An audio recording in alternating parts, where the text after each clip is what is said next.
What if the first real change with difficulties, still not fixing it, but finally seeing it clearly?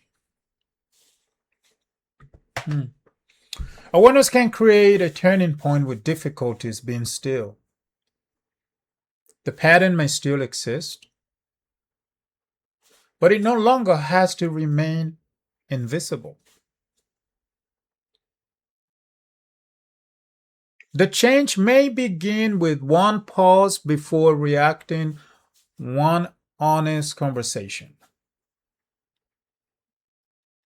one boundary, or one moment of noticing the old script,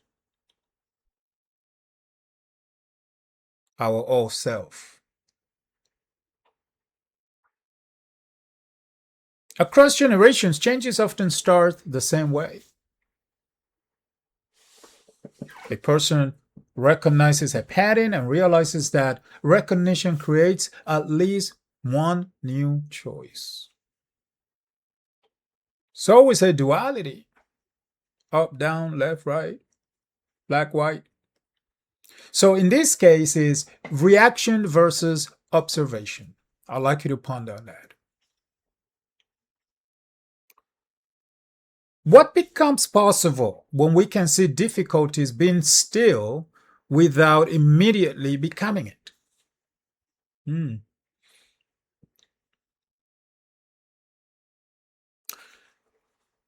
The doorway is not necessarily perfection. It is the moment. Difficulties, at the moment, we will have difficulties of being still. And being still appears, and we realize that there is more than one way to respond.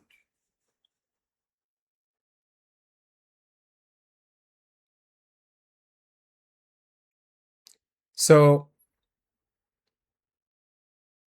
everyone, I'm simply sharing how I see this topic through my own lens. Please take what resonates with you, question what doesn't, and use your own judgment along the way. But I want to say the deeper tension here is identification versus awareness.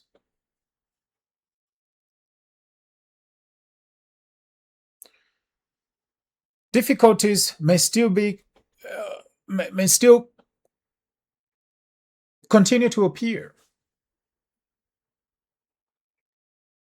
but the turning point is noticing the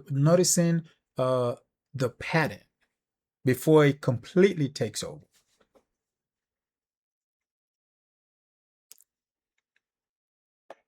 So I like to place emphasis on awareness. Everyday human behavior, our behavior, and there are questions that open rather than prescribe, for instance.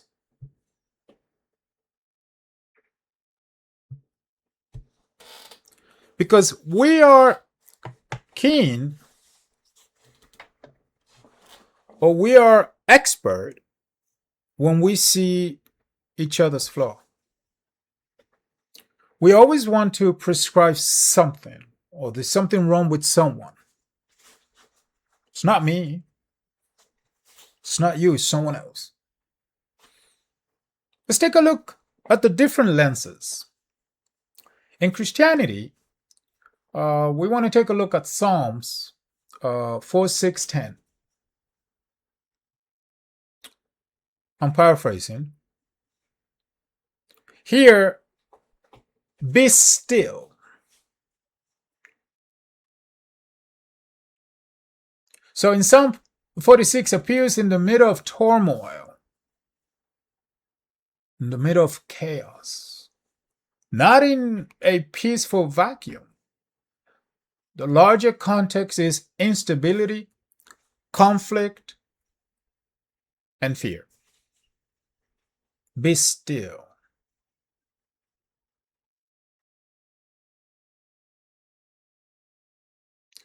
The reason that this matters for this topic is because stillness is often treated like a personality trait. Some people are good at it, others are not. But this passage can be read as an invitation to stop being completely observed by the chaos, or by your surrounding, by the circumstances, the situation, the challenges. The problem may still be present. The emotion may still be present. The urge to react may still be present. We change, or it's the relationship to it. When we change, rather, that's how we relate to it. What changes?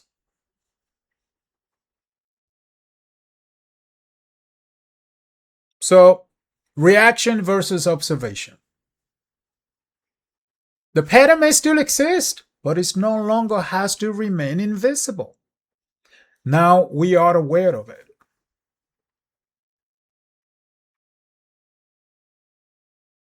I'd like you to ponder on this.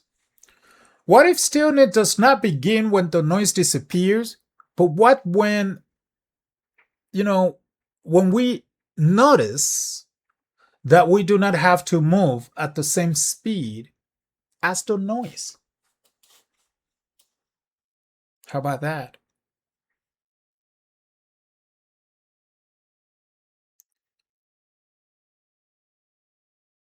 Through the lens of Zen, observing without immediately following. The idea here is that a practice places strong emphasis on direct awareness of present experience. Thoughts, thinking, urges, sensations, and emotions can be noticed without automatically turning each one into an action or an identity. This does not mean suppressing thoughts or forcing the mind to become blank.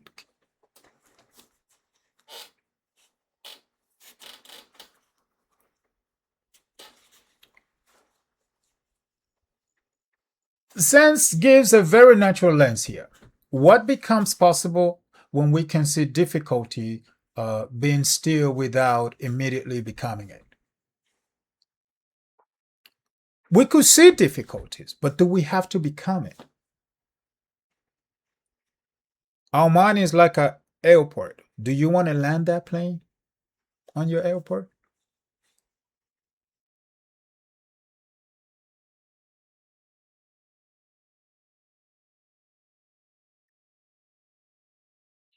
The distinction is subtle, but it's very important.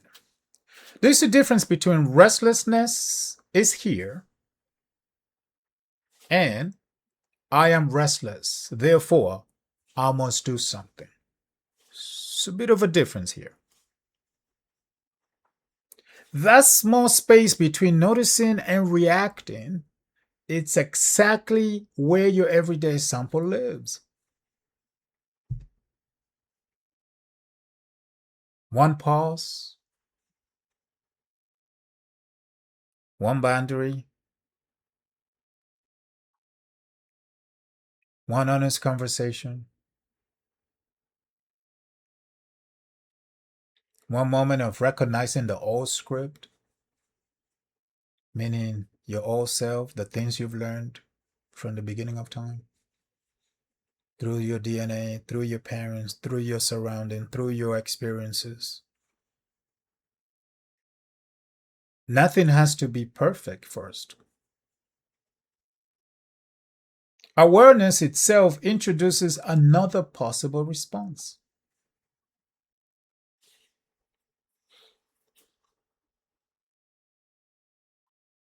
I'd like you to ponder on this. What changes when we stop treating every inner urge as an instruction? You ever thought about that?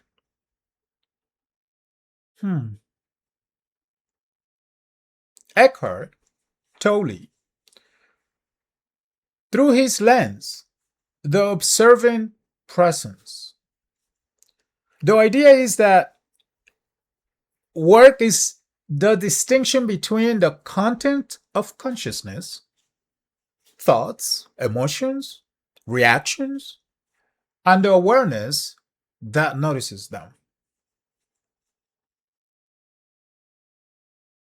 This is obviously a spiritual philosophical teaching, so this is not a scientific claim about consciousness, but take what resonates. So Tolle brings a different dimension from Zen because he focuses strongly on identification. So difficulty still often comes with a running internal script. No matter how you slice it, difficulties would always be there, challenges would always be there. It's the same script. There's nothing new under the sun. We just call it different. I need to do something. I cannot just sit here. This is wasting my time. Something feels wrong. The mind goes at it over and over and over again. I should check my phone. I need to solve this. Heck, for some of you in doing YouTube, oh, did I get enough likes? Oh, did anyone leave a comment? Oh, did my video got view? Did I get a member? Did I get this? It's so much. Like, let it be, let it be. Just show up, be present, and do the best that you can, and that's good enough. Wish for those around you to be successful, because the way that we wish for others to be successful is the same way that comes back to us successfully. You start vibrating at a different level. And the things you wish for others, they'll come back to you, because your heart, your inner core, start vibrating at a different level. Unselfishness. You become the thing, you do not call the thing.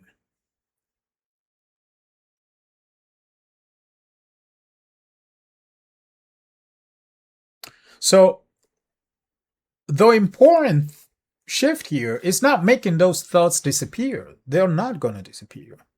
It is recognizing. Recognizing what? A thought is happening, an urge is happening, and a reaction is beginning. That recognition can loosen the automatic connection between stimulus and behavior. The pattern still exists, but now it has been seen. Now you see. This is a song that says, I was once lost, but now I'm found. I was once blind, but now I see. I like to ponder this. If we can notice a reaction before we obey it, have we already changed our relationship with it?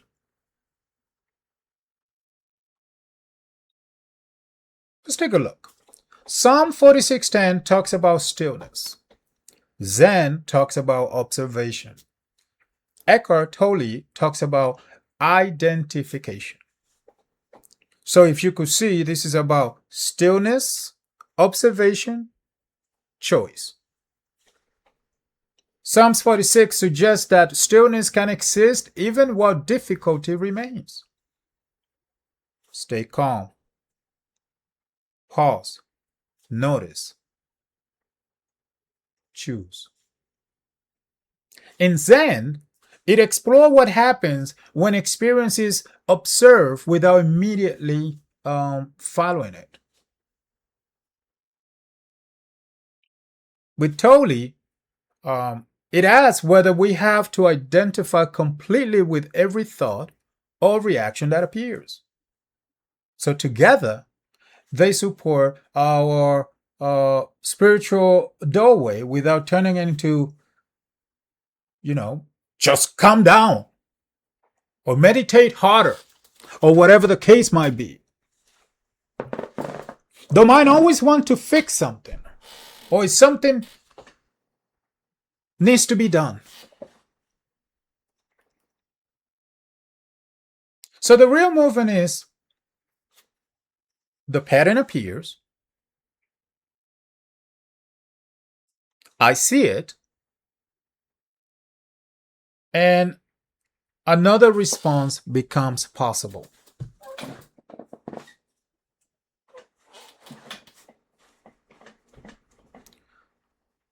I'd like you to ponder on this. If awareness gives us even 1 second between an old pattern and our response, how much of change might begin inside that second? What would you do? Would you react to it? Would you analyze it? Would you welcome it? Would you rise up to the occasion? Would you meet it halfway? Would you exercise and attempt to see the responses that might become available based on your circumstances?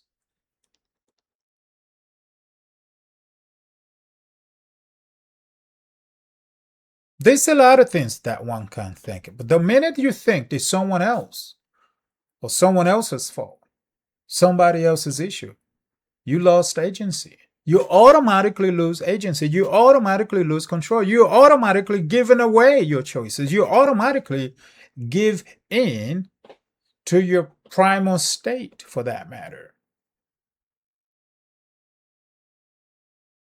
You give in to this ancient friction of avoidance.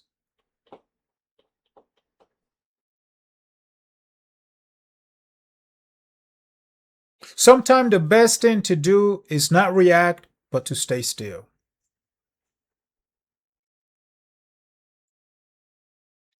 So that way we could see other options becoming possible.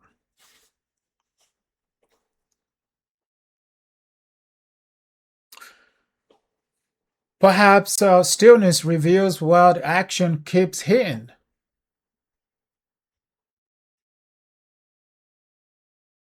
Perhaps awareness does not erase the struggle. It simply gives us another move in the game of chess or chess called life. I appreciate for you listening. I appreciate you watching. I appreciate the comment. I like to know through your lenses. I like to know about you. We grow together, and obviously, we're not talking about anyone here. We're sharing our love for this community, where we could find and we could talk about these things without being generational, but rather as human beings. No matter what walk of life you're from, I welcome you with open arms. I love you. I believe that we were meant to talk to each other. We were meant to listen to each other. We were meant to read each other. We were meant to see each other. Welcome.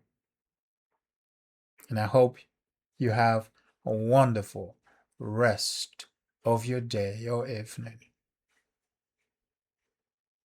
Thanks again. I'll see you on the next one.